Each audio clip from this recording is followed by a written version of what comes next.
रसूलुल्लाह सल्लल्लाहु अलैहि वसल्लम को जगत गुरु, दुनिया के मुहाफिज, दुनिया की रक्षा करने वाला उपनिषद के अंदर कहा गया, अस्मल्लाम इल्ले मित्रा वरुणा दिव्यानी धत्ता इल्लल्ले वरुणो मित्रस्तेजस कामया होतार मिंदरो महासुरिंदरो अल्लो जयस्ते श्रेष्ठम पर्णम ब्रह्मानम अल्लो रसूल महामद रका बरस अल्लो अल्लामा। कुछ लफ्ज ऐसे होंगे हैं संस्कृत के, लेकिन अल्लाह के नबी अलैहिस्सलाम के औसाफ कमालात को बयान किया गया है। तो अल्लाह के नबी अलैहिस्सलातु वस्सलाम, उन्होंने उनकी एक बात अच्छी लगी, उन्होंने कहा कि ये आपके नबी नहीं है मौलाना, आपके मोहम्मद पूरी दुनिया के मानव जगत के कल्याण के लिए मोहम्मद अलैहिस्सलाम आए थे। हमें उनकी ये बात बहुत अच्छी लगी। जैसे मर्यादा पुरुषोत्तम श्री रामचंद्र जी की जिंदगी से एक सबक मिलता है हमें, उन्होंने युद्ध के लिए अपने आप को तैयार किया, लेकिन कभी बातिल के सामने अपने आप को नहीं झुकाया, रावण के सामने अपने आप को नहीं झुकाया, तीर धनुष लेकर मैदान में आए। यही पैगाम पांडवों की जिंदगी से हमें मिलता है। बल्कि पांडु के जो अर्जुन थे, तो अर्जुन ने तो एक मौके पर हथियार तीर धनुष डाल दिए, तब श्री अर्जुन ने उनको, श्री कृष्ण जी ने उनको कहा, वक्त को थाम करके कहा कि कुतस्तुवा कश्मलिदम विश्वे समुपस्थितम अनार्य जुष्टम कीर्ति कर्म जुनाहा। हे अर्जुन, क्या तुमने ये जंग को बंद करके तुमको स्वर्ग मिल जाएगा? नहीं, तुमको ये तीर धनुष उठाना है और तुमको बहादुरी का मुकाबला करना, तुमको अपने दिल को मजबूत करना है। और ये लफ्ज है शुद्रो हृदय दौर बल्यम, हृदय, अपने दिल को मजबूत करो। और सामने जितने भी ये कोरु हैं वो 100 थे, हालांकि खानदानी ही लड़ाई थी, वो खानदान के लोग थे, लेकिन अधर्मी और नास्तिक लोग थे। कहा कि आज तुमको बैठना नहीं है। तो इससे साफ पता चलता है, हमें सबक मिलता है कि अगर आज भी कोई दुश्मन हो, यानी देश के खिलाफ हो, समाज के खिलाफ हो, तो आज हम तीर तलवार तो नहीं उठा सकते हैं, लेकिन और भी तरीके हैं इस्लाह के, तो हम उनके सामने में सीना तान कर खड़े होकर और हम उनका मुकाबला करेंगे। ये अपनी जिंदगी के अंदर हमें श्री कृष्ण जी और श्री रामचंद्र जी की जिंदगी से हमें ये चीज मिलती। वक्ती तौर पर उन्होंने मुकाबला किया जंग की, और यही तहजीब और यही कल्चर और इसी तरीके पर जनाबे मोहम्मद रसूलुल्लाह सल्लल्लाहु अलैहि वसल्लम ने जंगे बद्र, जंगे उहद, ग़ज़वे खंदक, ग़ज़वे हुनैन, यानी ये सब जंग है। आजकल लोग बहुत बीच में नफरत की दीवार खड़ी करते, अरे मोहम्मद अलैहिस्सलाम ने तो जंग लड़ी, 9 तलवार थी मोहम्मद रसूलुल्लाह के पास। और देखो ना तुम्हारे कुरान में क्या लिखा है, फकुलू मिम्मा गनिमतुम। तर्जमा क्या करते हैं पता है? तर्जमा ये कर लेते हैं, कुछ हमारे नाखानदा लोग, कुछ मीडिया वाले तर्जमा करते हैं, और कुछ लोग ऐसे हैं जो जानते नहीं वो तर्जमा करते हैं फकुलू मिम्मा गनिमतुम, लूटो और खाओ। और लूटो में पता क्या मिला देते हैं? अरबी ये आयत है कुरान करीम की, हजरत 24 आयतें ऐसी है कुरान की जिसका गलत तर्जमा किया है, सिर्फ इसलिए गलत तर्जमा किया है कि ताकि हिंदू मुसलमानों के बीच में नफरत पैदा हो। शास्त्र कभी भी नफरत की बात नहीं करता, समझ लीजिए, कोई भी शास्त्र है, और खुसूसन कुरान तो बिल्कुल नहीं। फकुलू मिम्मा गनिमतुम, इसका तर्जमा किया जाता है कि हिंदुओं का माल लूटो और खाओ।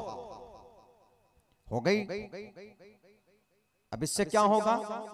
इससे यह होगा कि जो लोग नहीं जानते हैं कुरान को, जो नौजवान हमारे सनातनी नौजवान हैं जिनका खून गर्म है, वो कहते अच्छा कुरान में ही लिखा, उठाओ कुरान को जलाओ।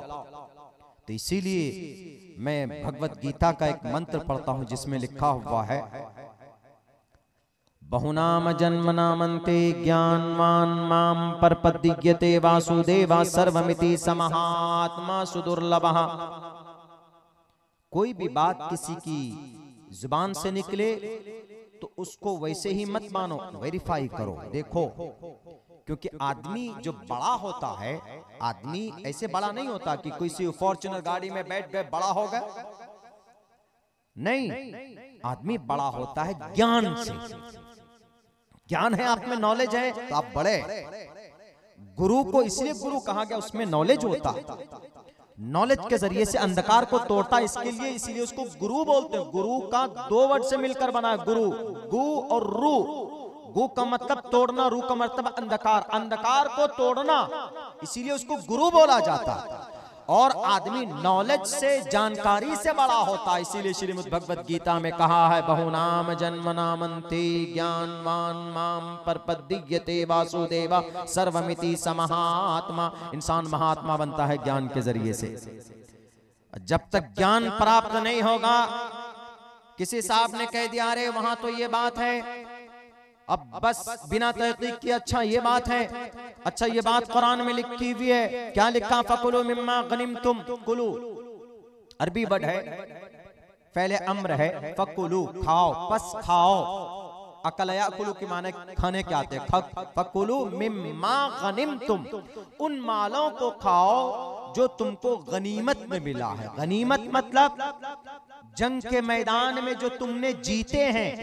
पहले लड़ाई होती थी, आज की तरह सिचुएशन नहीं था, राजा महाराजा लड़ते थे, जंग होती थी। हमको उत्तर प्रदेश कब्जा करना है तो झारखंड का बादशाह आ गया, झारखंड कब्जा करना है, उत्तर प्रदेश का बादशाह चला गया, इलाका इलाका हुआ करता था, चले गए। एक बादशाह दूसरे के ऊपर हमला किया, जीत गया, तो जीतने वाला बादशाह हारने वाले बादशाह के टोटल साजो सामान, तीर तफंग घोड़े ऊंट सामान जो भी है सबके मालिक, उनके मकानात के, उनकी जमीनों के मालिक। तो अल्लाह ने कुरान में यही बयान किया, फकुलू मिम्मा गनिमतुम, खाओ उन मालों को जो गनीमत में तुमको मिला है। पहले जब जंग होती थी तो सहाबा किराम गनीमत के माल में कोई किसी के पास ज्यादा आ गया, किसी के पास कम आ गया, तो जाहिर सी बात है कि थोड़ी बहुत तो वो होगी। तो इसीलिए अल्लाह ने एक ज़ाब्ता बयान कर दिया, ए मोहम्मद आप इनके बीच में गनीमत के माल को बांट दीजिए, बराबर सराबर खाएंगे। अब इसी में क्या मिला दिया, इजाफा क्या कर दिया कि सनातन धर्मी यानी हिंदू भाइयों के माल को लूटो और खाओ। ये तर्जमा कहीं से कहीं तक नहीं है कुरान करीम की इस आयत। पूछ लीजिए उलमा बैठे, मैं तो तालिब इल्म हूं, मैं तो बहुत ज्यादा नॉलेज नहीं है मुझे। हमारे जो उलमा तफसीर करते हैं, कहीं से कहीं तक किसी भी धर्म, हिंदू नहीं, क्रिश्चियन, जैन, बौद्ध, किसी की तरफ नहीं है इशारा। सिर्फ मैदान कारजार में जो गनीमत के माल के ऊपर तुम्हारा कब्जा होगा उसको तुम खा सकते हो, उसकी इजाजत और उसकी परमिशन है। और ये तो कुरान करीम की आयत है, वेदों में भी है। यजुर्वेद में एक मंत्र है, तुवम तूर्य तरुषतः असत्यम विभाजनी, तुवम तूर्य, शत्रु को मारो, उसकी गर्दन उड़ा दो। शत्रु से मुराद यहाँ पर जंग के मैदान के अंदर शत्रु है, दुश्मन, ऐसा नहीं। यहाँ शत्रु से मुराद हिंदू मुसलमान शत्रु नहीं है कि नहीं इस देश के अंदर एक तरफ मुसलमान एक तरफ हिंदू, ये तो शत्रु बनाया जा रहा है साजिश के तहत।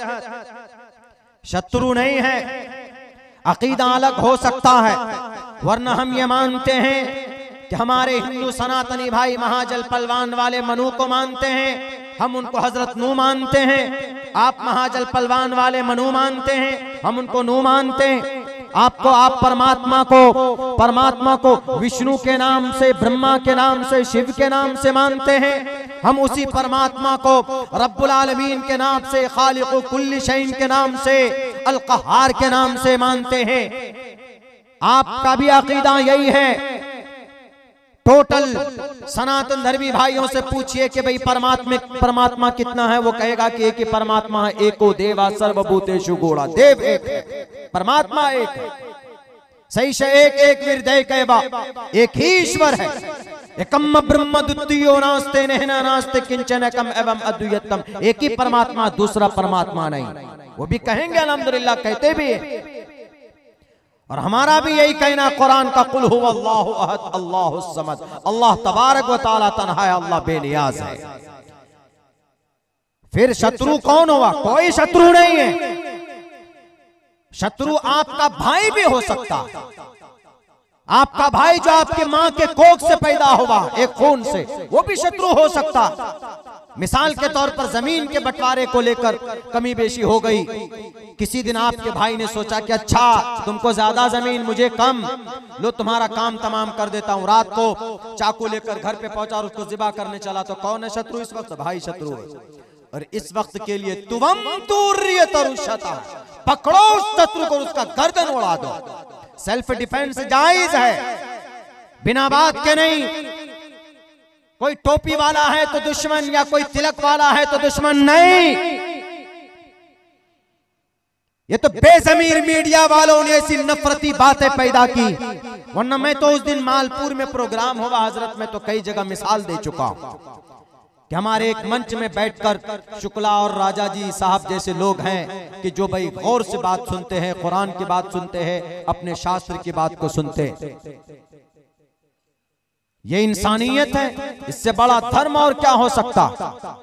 तो बहरे कैफ, तो वहां पर कहा गया, वेदों में कहा गया, तुवम तूर्यतरुशतः सत्यम विभाजने, दुश्मन को, शत्रु को जहां पाओ उसका हनन कर दो, उसको मार दो।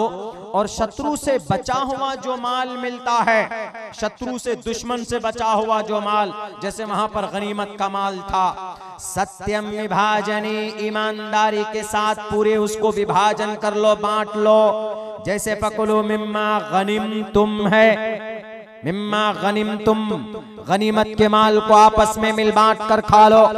ऐसे ही तुवम तूर्यतरुशतः सत्यम विभाजने, विभाजन करो शत्रु के माल को। यानी जंगे, यानी जैसे लंका के रावण के लंके में आग लगा दी गई, पूरे के ऊपर कब्जा हो गया श्री रामचंद्र जी उनके मानने वालों का। अब उनके लिए जायज है उस पूरे लंका को, उनके पूरे हवेली को इस्तेमाल करना, जायज करना। ऐसे ही पैगाम कुरान करीम और अहादीस मुबारका जनाब मोहम्मद रसूलुल्लाह सल्लल्लाहु अलैहि वसल्लम के ताल्लुक से जो लोग गलत फहमी पैदा करते हैं कुरान और सुन्नत की रोशनी में, उन्हें शायद नहीं मालूम है जनाब मोहम्मद रसूलुल्लाह सल्लल्लाहु अलैहि वसल्लम बादशाहों की जैसी, बादशाह जैसी शान आप अलैहिस्सलातु वस्सलाम को अल्लाह तबारक व तआला ने अता फरमाया।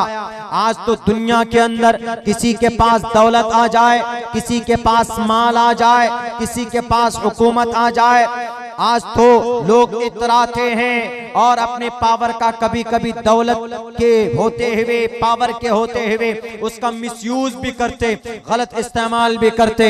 लेकिन मोहम्मद रसूलुल्लाह सल्लल्लाहु अलैहि वसल्लम ने ऐसा नहीं किया। याद कीजिए उस वक्त को जब नबी पाक अलैहिस्सलाम की पैदाइशी जगह मक्कतुल मुकर्रमा में मोहम्मद रसूलुल्लाह पैदा हुए, जिसकी पैदाइश का चर्चा शास्त्रों में भी मौजूद है। यूं कहा गया, शंबल कराम गुख्य सबराहमण सकहातमण भवने विष्णु यशशा कल की प्रादुर्भविष्यति। शंबल गराम में पैदा होंगे। शंबल गराम से मुराद मक्कतुल मुकर्रमा है, विष्णु यश से मुराद हजरत अब्दुल्ला है, सुमत्तियानि था वैष्णवम, सोमवती से मुराद हजरत आमिना है।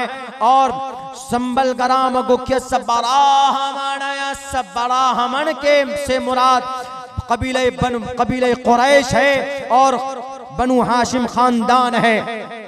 अल्लाह के नबी अलैहिस्सलाम वहां पैदा हुए, लेकिन 51 साल के बाद आपको वहां से निकलने पर मजबूर कर दिया, बल्कि 53 साल के बाद।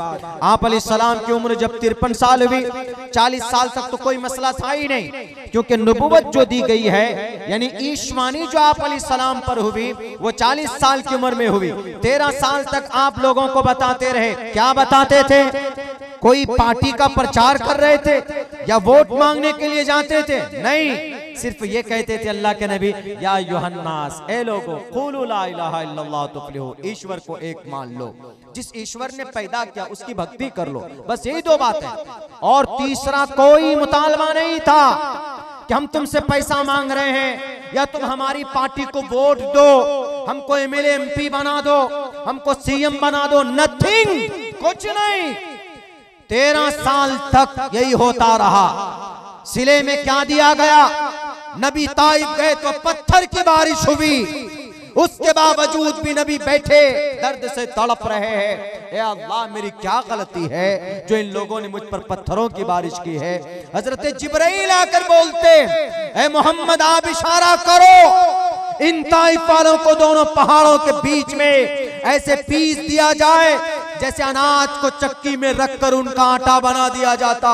जनाबे मोहम्मद रसूलुल्लाह ने कहा, ए जिब्राइल, रब ने मुझे जालिम बनाकर नहीं भेजा है, सुन लो कान खोल कर। मैं जानता हूं कि तेरे पास ताकत है, मैं जानता हूं कि तेरे पास इतनी ताकत है कि तू जमीन को उठाकर पटक सकता है, तबाह बर्बाद कर सकता है, लेकिन अल्लाह ने मुझे जालिम नहीं बनाया है, अल्लाह ने मुझे रहमत बनाकर भेजा है। मेरे भाइयों, ये होने के बावजूद नबी ने अपने दुश्मनों को भी माफ कर दिया कि जाओ मैं माफ करता हूँ, आज मैं माफ करता हूँ, इसलिए कि रब ने कुरान में कहा है, ए मोहम्मद, आप रहमतुल लिल आलमीन है, मैं रब्बुल आलमीन हूँ। नबी को मजबूर कर दिया गया, नबी के गले में ये कपड़े डालकर ऐसे लपेटा जाता, ऐसे लपेट कर घसीटते थे, कोई बचाने के लिए नहीं आता था। ये जुर्म क्या था? कोई माए का लाल बताए कि नबी ने कौन सी गलती की थी? सिर्फ एक ही बात थी कि या अय्युहन्नास क़ूलू ला इलाहा इल्लल्लाहु तुफ्लिहू। ए लोगों, एक ईश्वर को मान लो, ए लोगों, अल्लाह एक है, बस यही बात। 13 साल तक नबी को इतनी परेशानी में डाला गया कि आप अलैहिस्सलातु वस्सलाम को रब ने कहा कि जाइए, आप मक्का छोड़िए, मदीना चले गए। मदीने में जाने के बाद आप अलैहिस्सलाम को वो शान और शौकत दी गई, वहां के लोगों ने वेलकम किया, आइए आइए। आप अलैहिस्सलाम ने वहां से तब ये अमन का पैगाम, ला इलाहा इल्लल्लाह का पैगाम, यानी एक अल्लाह, अल्लाह एक है। और मेरे ख्याल से पूरी दुनिया के अंदर तकरीबन लोग इस बात को मानते हैं कि ला इलाहा इल्लल्लाह, अल्लाह एक है। एक अल्लाह को तकरीबन अक्सर ऑथेंटिक लोग मानते हैं, हमारे सनातन दनी भाई भी मानते हैं, क्रिश्चियन भी मानते हैं। उसके अंदर थोड़ी सी गड़बड़ी ये है कि वो ला इलाहा इल्लल्लाह के साथ खुदा का पावर बांट देते हैं, हजरत मरियम और उनके बेटे हजरत ईसा को डिवाइड कर देते हैं, जो मुशरिकाना अकीदा। वरना यहूदी भी खुदा को मानते थे एक, लेकिन गलती ये हो गई कि वो हजरत उज़ैर को अल्लाह का बेटा मान लिया, शिर्क कर दिया। और शिर्क इतना बड़ा पाप है, अल्लाह एक ही है, उसका कोई अंसर नहीं है। कुरान में भी है, वेद में भी है। वेद में तो यूं कहा गया, अंधंतमः प्रियोशंति असंभौति मुपास्ते ततो भूय इव्यूति तमोयु संभूति आमरतः। ऋग्वेद का मंत्र है, इसमें कहा गया अंधंतमः, अंधकार में है वो शख्स जो इंसान ईश्वर को छोड़कर किसी और को मानता है। अल्लाह ने कुरान में कहा, इन्नल्लाह ला यगफिरु अन युशरक बिही व यगफिरु मा दून ज़ालिका लिमन यशा। अल्लाह तबारक व तआला शिर्क को पसंद नहीं करता। शिर्क का मतलब पावर का बंटवारा। पूरी ताकत का मालिक कौन है? अल्लाह। लेकिन हम में से भी बहुत से लोग मुशरिकाना अकीदा रखते कि अल्लाह नहीं है, अल्लाह के साथ साथ फलां साहब पे ये भी हमारा काम कर सकते। यानी जो चीजें अल्लाह के लिए खास है वो किसी और के लिए, अल्लाह इसको पसंद नहीं करता, मना किया गया कुरान में भी और शास्त्रों के अंदर भी। तो इसी चीज की ममानियत करते थे अल्लाह के नबी अलैहिस्सलातु वस्सलाम, लोगों को बताते थे। लेकिन जब मदीना गए तो मदीने में जब ताकत मिली, जब वक्त आया कि हम दोबारा मक्का जाएंगे, मक्के को फतह करेंगे, आप अलैहिस्सलाम ने जंगें लड़ी है बहुत, लेकिन किसी इंसान का एक कतरा खून तक नहीं बहाया। जो लोग गलतफहमी पैदा करते हैं कि नहीं नबी के पास 9 तलवार थी, नबी बड़ा तलवारबाज था, गलत। आप अलैहिस्सलाम ने किसी इंसान का एक कतरा खून का नहीं बहाया। तफसीर की कौन सी किताब लाते हो लाओ, दुनिया के अंदर कौन से शास्त्र लाते हो लाओ, बाइबल लाते हो लाओ, दुनिया के अंदर कौन सी किताब ऐसी नहीं है जो मिलती है। मेरे लाइब्रेरी में अल्हम्दुलिल्लाह पढ़ता हूं मैं उसको, आप भी पढ़ सकते हैं। ये लिखी हुई है साफ कि अल्लाह के नबी ने किसी इंसान का एक कतरा खून नहीं बहाया, अपने जानी दुश्मन को माफ कर दिया अल्लाह के नबी ने।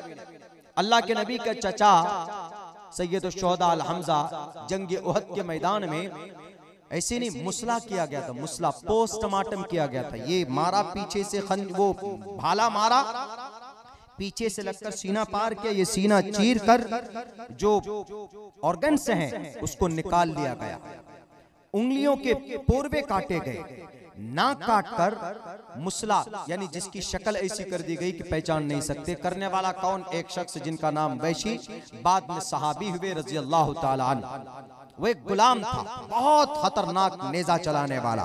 उस वक्त में नेजा, तीर, तलवार ये होता था। आजकल के तरह बस बटन दबाओ गोली निकली काम खत्म, ऐसा नहीं। तो उस वक्त जनाबे मोहम्मद रसूलुल्लाह सल्लल्लाहु अलैहि वसल्लम की चचा की जब यह हालत की गई, अल्लाह के नबी पूरे तैश में आ गए। मोहम्मद रसूलुल्लाह ने कहा कि हमारे चचा की यह हालत किसने की बताओ, एक का बदले 70 को मारूंगा। लड़ने वाले कौन थे सामने? शत्रु अबू जहल के लोग, उतबा, शैबा, वलीद, हंजला, मुगीरा। अबू जहल का खात्मा तो पहले हो गया था, लेकिन उनके चेहरे बाकी थे जंग उहद में। ये दूसरी सबसे बड़ी जंग है इस्लाम के अंदर। एक तरफ मुशरिक कुफार और एक तरफ इस्लाम।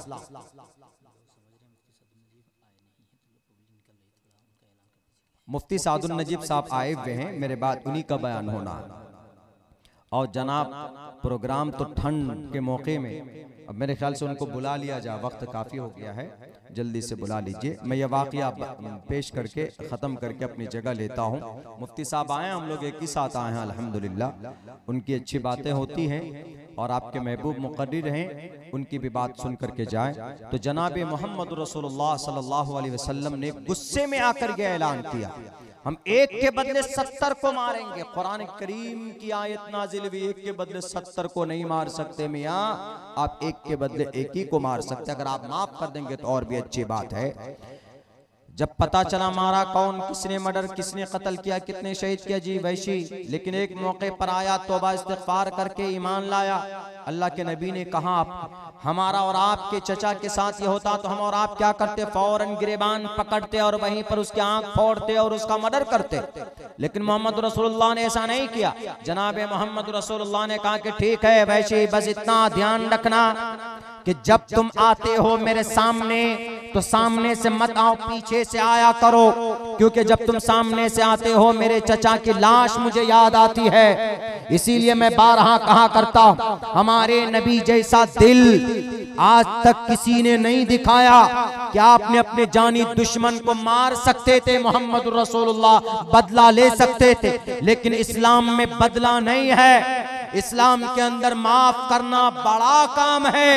अल्लाह तबारक व तआला ने कुरान करीम के अंदर भी कहा है कि अगर माफ कर दो तो तुम्हारे भाई हैं इस चीज को। और अल्लाह के नबी ने जंगे फतेह मक्का के मौके पर ऐसे सहाबी के 8-9 हजार की 10,000 की तादाद है सहाबा किराम की, सर पर कफन बांध कर, हाथ में तलवार लेकर, आ जाओ मैदान में। कल तक तुमने हमको मक्का से निकाला था, आज देखते हैं किसके माँ ने वो बच्चा पैदा किया जो हमसे मुकाबला करे। साहबा ऐसा नारा लगा रहे थे। अल्लाह के नबी ने कहा कि नहीं, आओ मेरे पास। क्यों नारा लगाते हो? तुम बदला लेने आए हो, बदला नहीं है।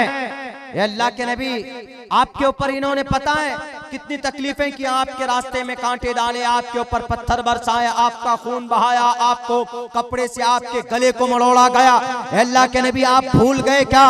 मोहम्मद रसूलुल्लाह ने कहा कि मुझे इनका एक एक जुल्म याद है, मुझे इनका एक एक लम्हा याद है। इसी को संस्कृत जबान में कहा, अष्टो गुणाः पुरुषम दीपयन्ति, ऐसा पुरुष पुरुषम दीपयन्ति जिनसे रोशनी फैलती है। अष्टो गुणाः पुरुषम दीपयन्ति, प्रज्ञा चकोलम दम शुरूतंच प्राकर्मश्च, बहुत पराक्रमी थे, ताकतवर थे। नबी अगर चाहते तो एक हाथ से 10 नौजवानों को देख सकते थे। इतनी ताकत थी, 10,000 नौजवानों की ताकत मोहम्मद के एक बाजू में थी। लेकिन मुझे बताए, इनसाइक्लोपीडिया ब्रिटानिका हमने पढ़ा, बाइबल को हमने पढ़ा, आवाज था के अंदर नबी की सीरत हमने पढ़ी, मैतरा फारकुरीद के अंदर बाइबल में जो लफ्ज हैं उनकी तशरीह को हमने पढ़ा, भविष्य पुराण के अंदर नबी की पाक सिफात को बयान किया, वहां हमने पढ़ा। वेदों के अंदर 31 मकाम पर लफ्ज नराशंस की तहकीक पंडित केवलानंद जोशी ने की। डॉक्टर वैद प्रकाश उपाध्याय ने की, हमने उसको भी पढ़ा।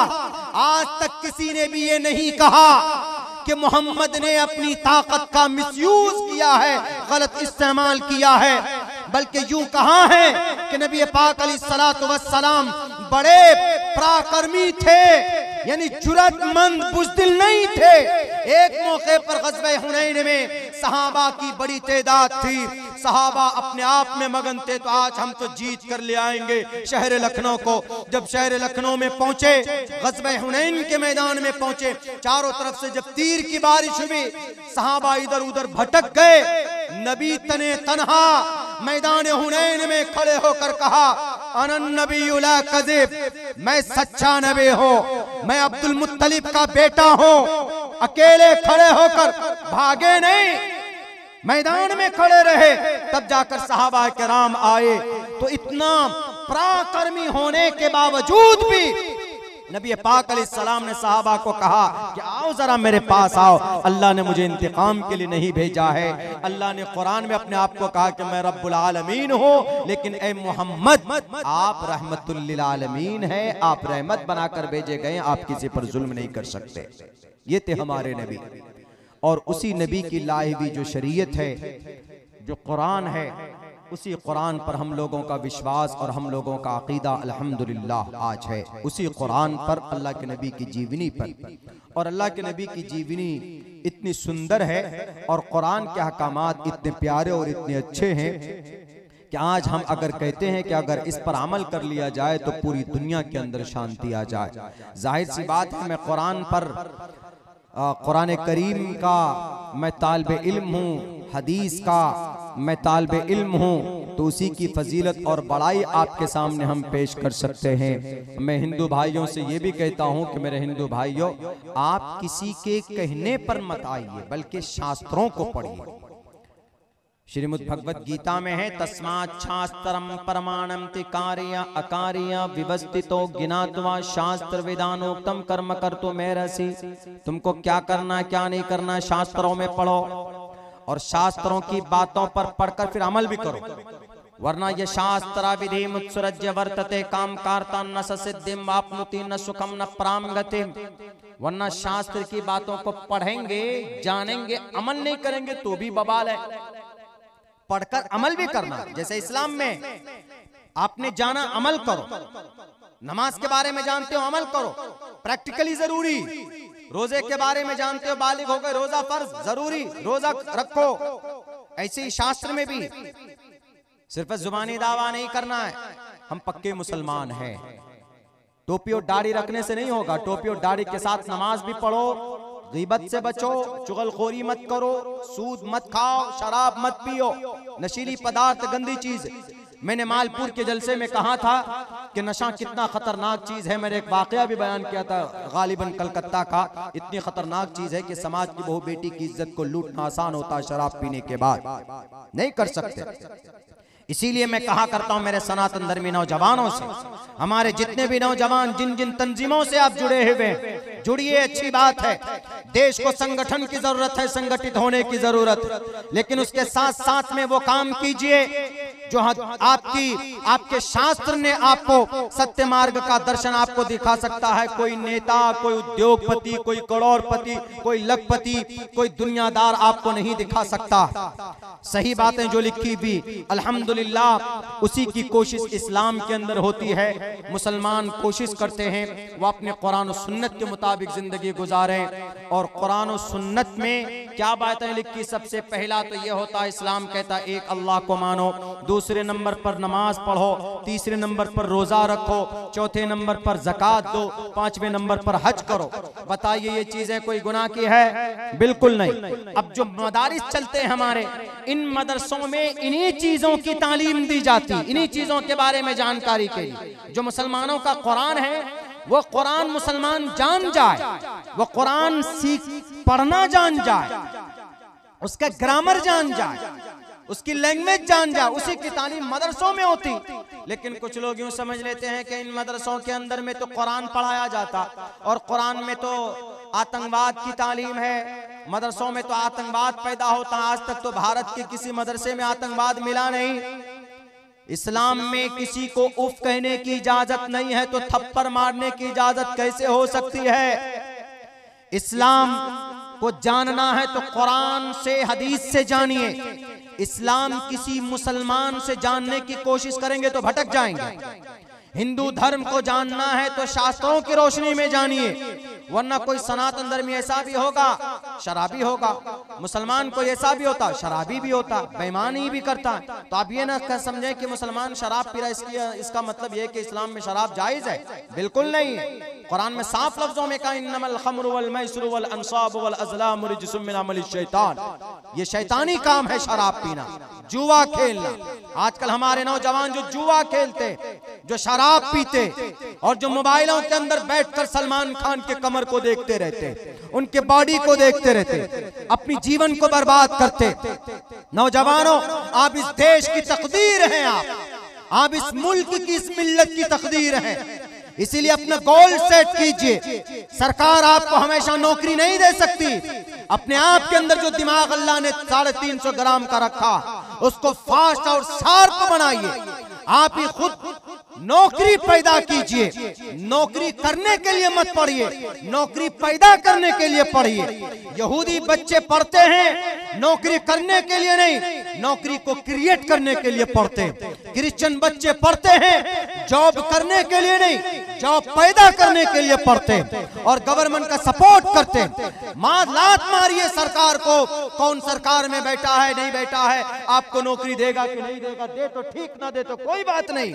लेकिन आपके अंदर अल्लाह ने जो ताकत दी, आपको जो दिमाग दिया, पढ़िए पढ़िए, नॉलेज हासिल कीजिए। नॉलेज हासिल करके पढ़ के आप तकदीर बदल सकते हैं। नेल्सन मंडेला ने कहा था, जो साउथ अफ्रीका का गांधी जो 40 साल तक जेल में रहा, education is the most powerful weapon which you can use to change the